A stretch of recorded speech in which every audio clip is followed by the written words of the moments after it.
저는 여행을 좋아하는데 비행기를 탄다고 생각하면 비행기가 추락하거나 버스가 낭떠러지로 굴러떨어지는 상상이 됩니다. 가족이 전화를 받지 않으면 무슨 사고가 난 건 아닌가 하는 걱정이 들어 안절부절하게 되기도 하고요. 남들은 제가 이런 생각을 하는지 모를 것 같아요.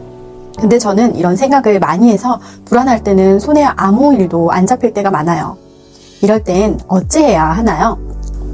여행을 좋아하신다니 반갑습니다. 여행은 자차를 이용하지 않는 한 일반적으로 버스나 기차 등의 대중교통을 이용하거나 해외로 나갈 때는 비행기나 배를 타야 하는데 사고가 난다는 상상을 하시며 두려움이 커지겠어요. 또 가족이 전화를 받지 않으면 무슨 사고가 난 건 아닌가 걱정이 되기도 한다는 것은 불안을 크게 느끼신다는 것이네요. 과거에 어떤 사고로 인한 트라우마를 언급하시지 않은 것을 보면 두려울 만한 어떤 경험이 없으신데도 이런 마음이 드셔서 안절부절하여 일이 손에 안 잡히시는 것 같아요. 불안 진단 테스트를 한번 해볼까요? 지난 2주일 동안 당신은 다음의 문제들로 인하여 얼마나 자주 방해를 받았습니까? 전혀 방해받지 않았다면 0점, 며칠 동안 방해를 받았다면 1점, 걱정하는 것을 멈추거나 조절할 수가 없었다면 2점, 여러 가지 것들에 대한 걱정을 너무 많이 한다면 3점으로 점수를 매겨보세요. 1. 초조하거나 불안하거나 조마조마하게 느낀다. 2. 걱정하는 것을 멈추거나 조절할 수가 없다. 3. 여러 가지 것들에 대해 걱정을 너무 많이 한다. 4. 편하게 있기가 어렵다. 5. 쉽게 짜증을 내거나 쉽게 성을 내게 된다. 6. 너무 안절부절 못해서 가만히 있기가 힘들다. 7. 마치 끔찍한 일이 생길 것처럼 두렵게 느껴진다. 10점 이상이면 전문가와의 상담이 필요합니다. 먼저 불안장애에 대해 한번 살펴볼게요. 불안장애는 다양한 형태의 비정상적인 병적인 불안과 공포로 인하여 일상생활에 장애를 일으키는 정신질환을 통칭합니다. 불안장애는 장애 중 가장 흔한 장애입니다.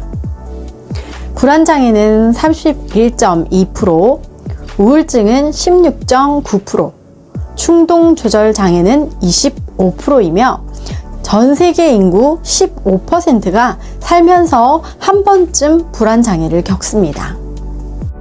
불안과 공포는 당면한 위험에 대한 경고 신호로서 정상적인 정서 반응이지만 지나칠 경우에는 상황에 대한 적절한 대처를 더 어렵게 하고 정신적 고통과 신체적 증상을 유발합니다.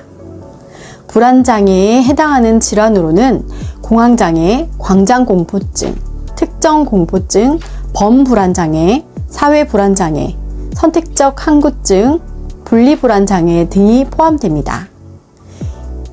이 중 범불안장애는 사소하고 일상적인 일에 대한 과도한 불안과 걱정이 장기간 지속되며 이를 통제하기 어렵고 불안과 연관된 다양한 신체 증상을 흔히 동반합니다.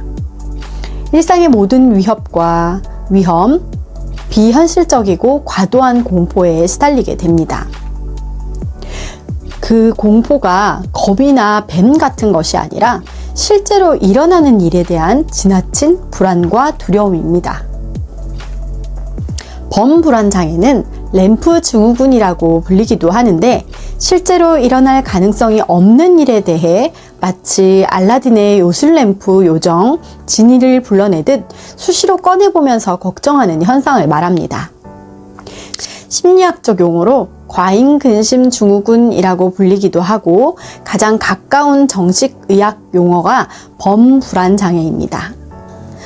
범불안장애 증상이 심해지면 불안과 공포로 인해 교감신경이 활성화되어 나타나는 자율신경계 증상이 두드러집니다.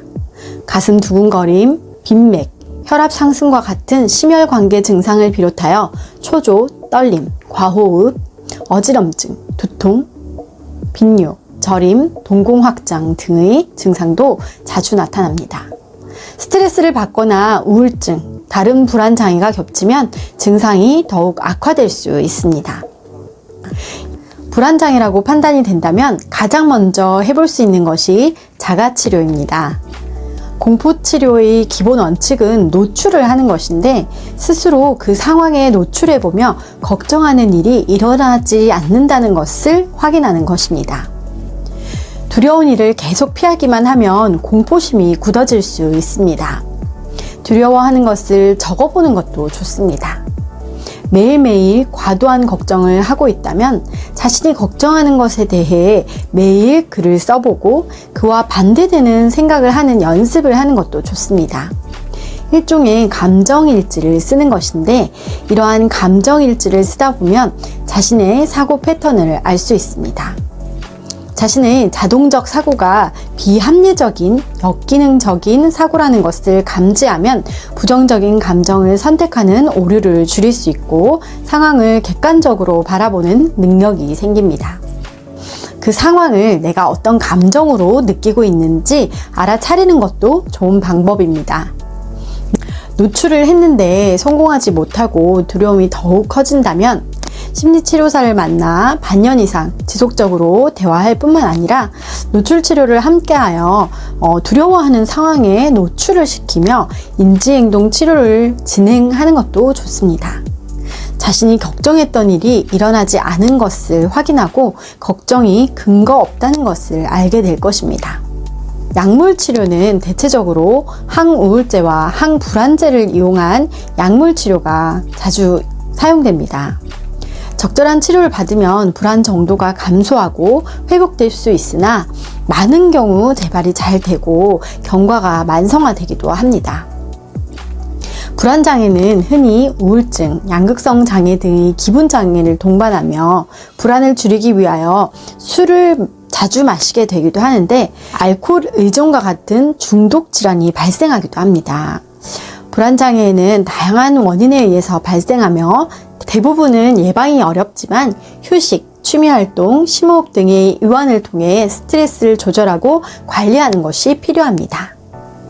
범불안장애는 선천적으로 타고난 기질적인 면도 있기 때문에 평소 불안을 느끼는 걱정에 집착하기보다는 현재에 집중하고 현실 생활에 잘 적응하도록 노력해야 합니다. 혼자 걱정에 사로잡혀 있기보다는 산책 같은 다른 활동을 하는 것이 더 효과적입니다.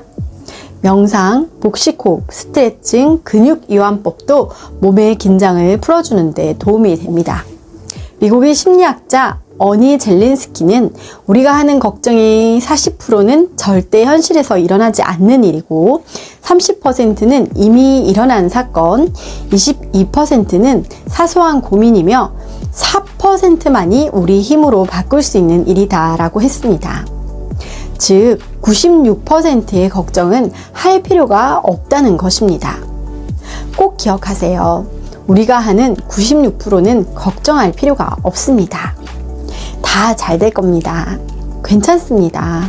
걱정 마세요. 사랑합니다. 고맙습니다. 축복합니다.